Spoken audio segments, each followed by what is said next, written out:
next segment is about being green at all ages.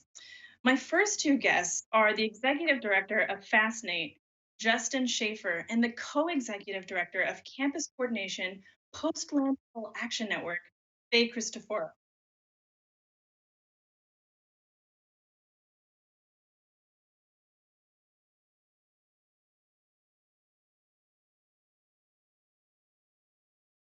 So, welcome everyone. It's so good to see you.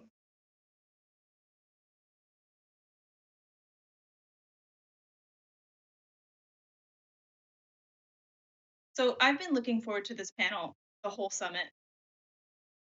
And first, I want to remind everybody who's watching, on behalf of Kat, who's our awesome social media lead on this whole thing and one of our hosts, send in your questions via Twitter using the hashtag EarthOptimism. And your questions may be answered by one of our panelists after the show. So connect with us on Twitter, feel free, and we can't wait to get talking to you. So let's get started. Justin, in your TEDx talk, you discuss how Gen Z is the first truly generation of digital natives, meaning many of these kids grew up with the internet. What role do you think technology will play in helping youth develop sustainable mindsets?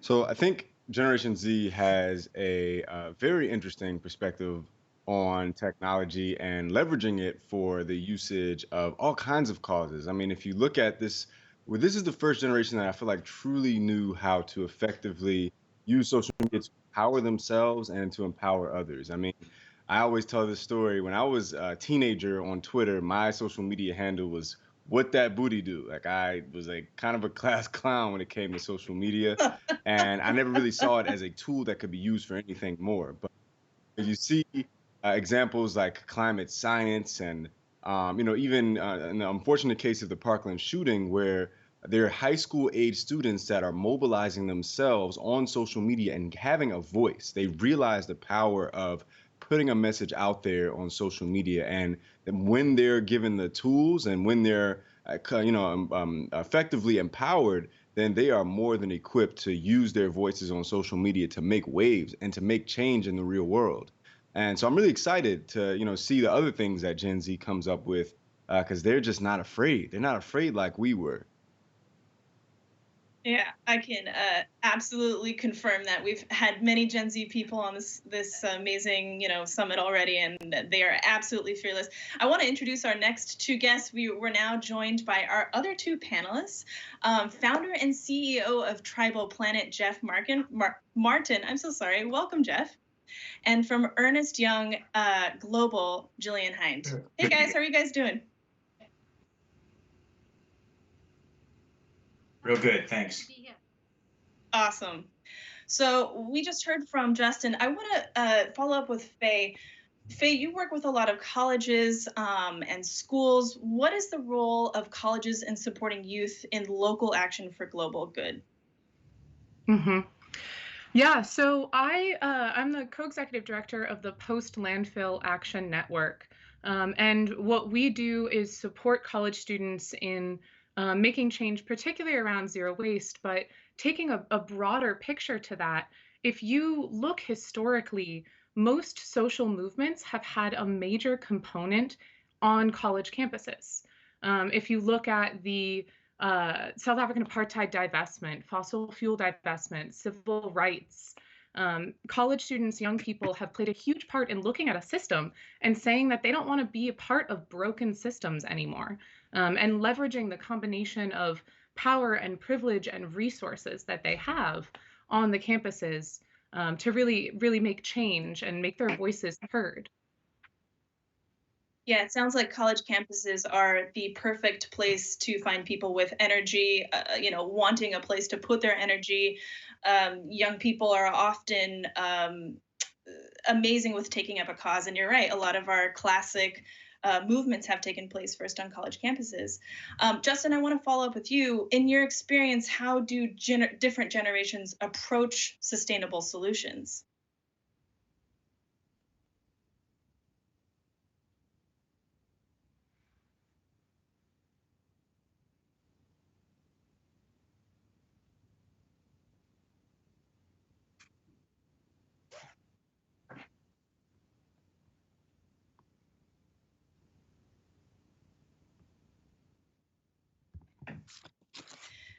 And I think we might have lost Justin's audio, which is a bummer because that guy is really well spoken and smart. You guys hear me now? So, oh, hey, we got you back. Welcome back. Hey, start from the beginning if you could. Yeah, we can hear you. I figured it out. Yeah, no problem. So with millennials, there's a lot of trouble that they have sometimes with convening because, a lot of this, I mean, compared to Generation Z kids, this message of sustainability and the urgency with which, we need to be doing something about the climate crisis, it wasn't really preached to us as adamantly as it is to these kids. I mean, almost every Gen Z kid that I speak with is at least aware, and I work with kids across socioeconomic statuses all over the world, and they're at least aware that this is an issue and that it will directly affect them in their lifetimes. One of the things that I remember people saying when I was a kid was that, well, it's probably not going to affect us, but it's about our kids' generation. And so, we have generations upon generations of people that have kind of pushed the problem down a generation or brushed it off to the side. But these Gen Z kids are, they're more than aware about the sense of urgency. And they're also, a lot of times aware of the tools that they can use to solve the problem, and their approach oftentimes is digital first. Whereas, we might want to have a meeting or organize a protest. They might want to make a tweet or viral message. And so, a key that I always discuss with Gen Z kids when they're organizing, is the importance of follow-up, right? You don't want to just be a social media activist, and you don't want to just be a person that's always talking about the issue, but what are the real things that you're following up with? And so that's what a lot of times we work with kids to do with our STEM programs is how do you solve the problems in your community? And that's how you get students invested. Wow, I think what you just said really demonstrates a true awareness of how, digital culture around activism can be really powerful and strong, but it really does need to be followed up with action, and calling it out early is a great way to promote that action later on. So, our guests, Justin, our guests, Faye, they are the two people who are really priming this new generation, giving them outlets to learn how to take action. Gillian and Jeff have a really interesting role in that as well. So, Gillian, this next question is for you. As the global corporate responsibility leader at Ernst & Young, you clearly have a passion about personal empowerment and collective action to drive large-scale change. What are the roles of corporations playing to empower generations like Faye and Justin as they engage in STEM education for sustainable development?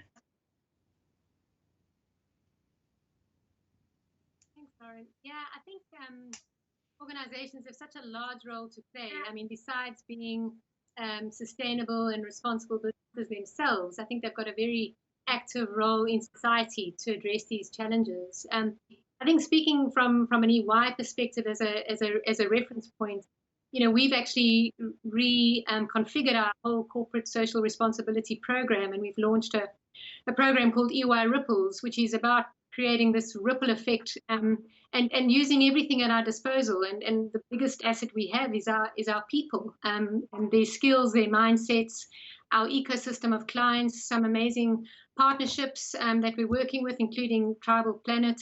And we're using this program to work directly with the youth, with young students, in terms of transferring those skills and equipping them for jobs that practically don't even exist yet.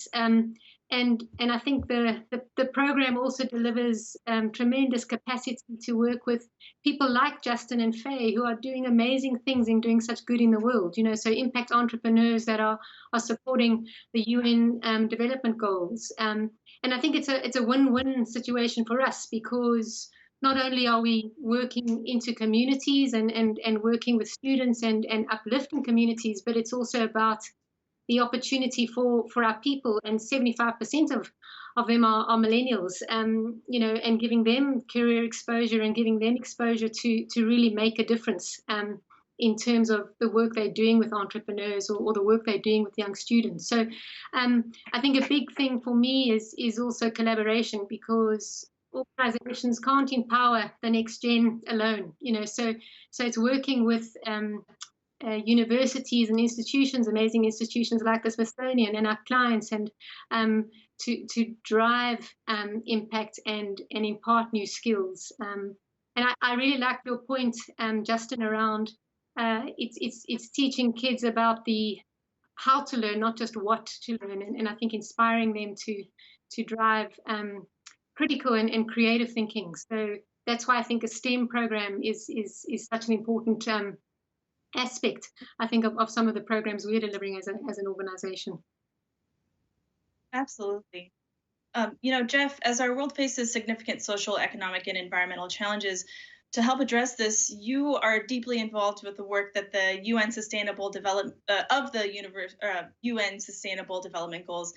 How can we bring together the passion of young people like Faye and Justin with the resources of corporations, such as those offered by Gillian, with the social impact of nonprofits like the Smithsonian? Right. So this panel, in many ways, represents a multi-generational conversation that is happening every day all over the world, or needs to happen every day all over the world.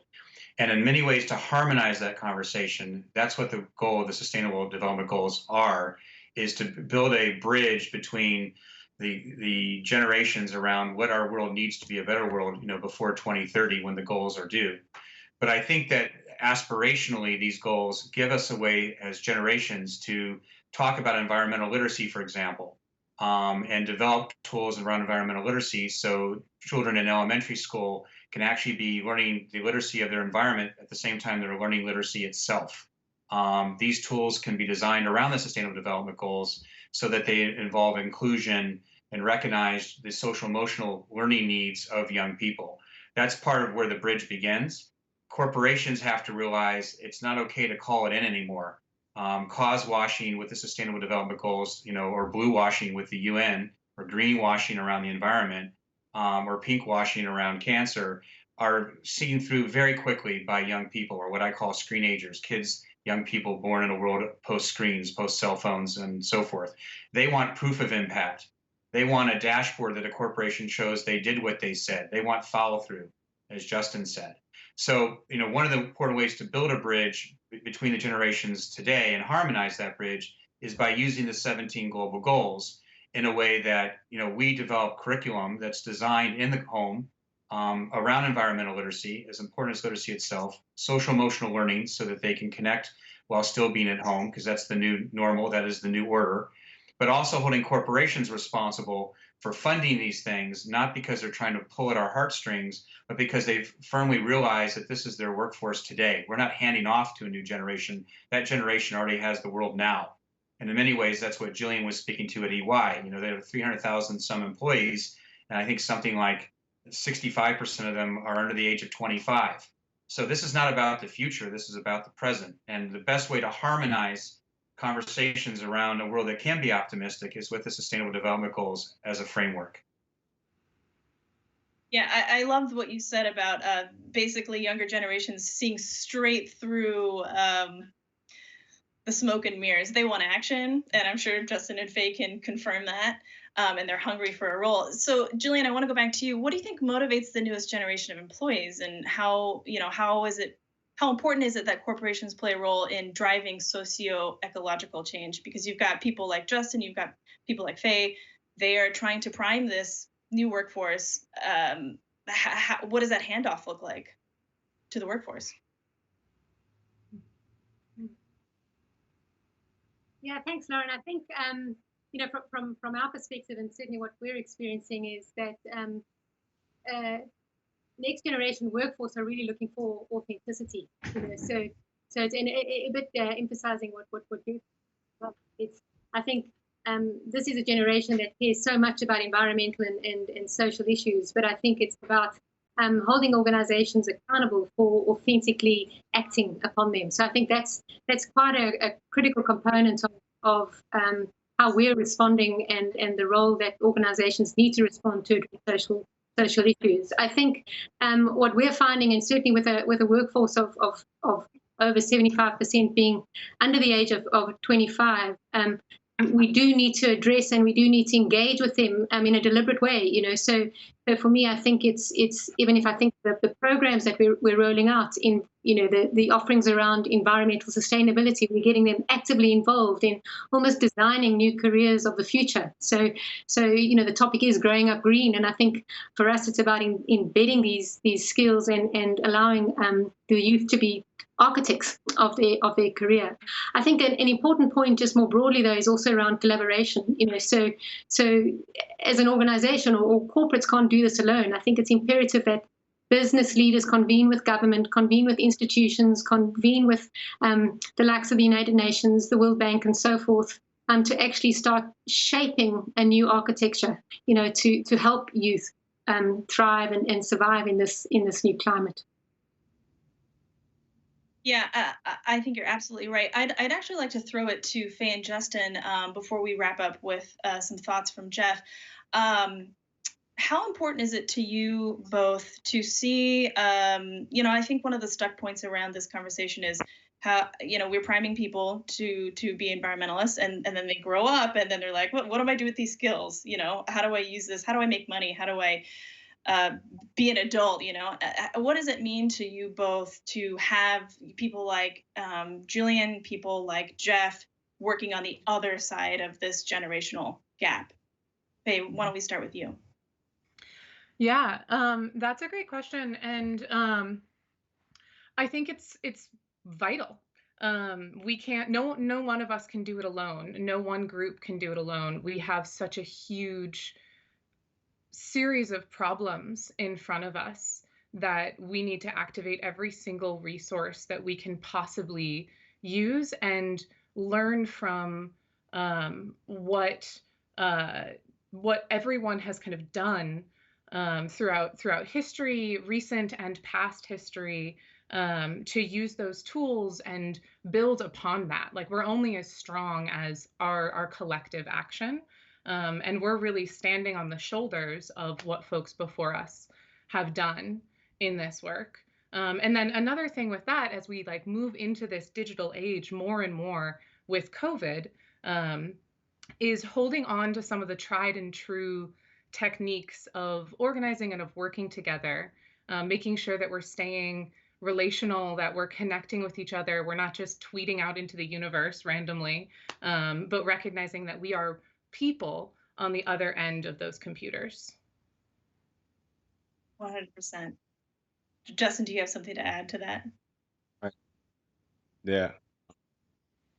Yeah, I mean, I certainly agree with this, this people first approach, especially as Faye said, moving into the digital age, we're thinking about things. A lot of times we're kind of not looking at people as people, we're looking at them as usernames and at names. But, time and again, we see that this generation responds much better to companies that get behind a cause. And so, I think that's one of the really important things to think about is a lot of, I think historically, it wasn't necessarily, it didn't affect the company's bottom line to be behind a cause. But, now we have a new age where, people want to see that a company believes in something. And so, when it comes to, sustainability, if there are companies that get behind that, that actually can help them retain and attract the talent that they need, to move their companies forward. So, it's also about a bottom line these days, which I think is really important, especially, a lot of times, at the end of the day, it comes down to the dollar for a lot of the corporate entities. And, that's an important thing to consider as well with this generation. You said something exactly right, which is our values are changing, and we're holding those values, keeping our the people who we work for very accountable of those values. I think you're absolutely right. Jeff, you are a futurist. How are you hoping generations will come together in the future to ensure a sustainable planet?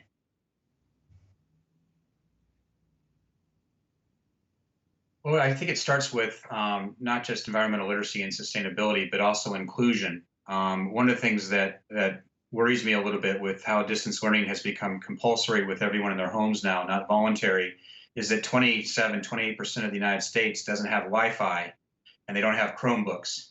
So if we think technology is going to solve these problems as partly playing the role of the futurists today, it won't unless we recognize that mobile first and cell technology is far more prolific than Chromebooks. and that we've got to recognize that inclusion starts in our own backyard in the United States, but it also connects to the rest of the world. And I think COVID-19 is going to teach us a lesson that we have to hear, not only about inclusion and equality and social justice and environment, but also about the rest of the world and how we have a risk of famine now, not just simply the economic challenges we're facing and people that are dying. So I think that the role of technology is only a tool, and it's a tool in the hands of people that understand that trust is the ultimate currency, but trust has to be earned, trust has to be proven, and ultimately, the technology can help us prove with analytics that corporations follow through. It can prove that all people are being served and not just the haves, but the have-nots. And that we have to look at technology as part of equality, part of social justice, not as the latest, greatest thing that my community in Silicon Valley is looking to make money from. Well, that is an absolutely fantastic way to end. We are just about out of time, but I want to thank you sincerely for being in this panel. It is wonderful to see how all the pieces are coming together, how we are supporting each other in practical ways. And I think you guys are doing that so beautifully. So Jeff, Faye, Justin, and Gillian, thank you so much for joining us. We've had a really great time. Thanks so much, Lauren. Thank you.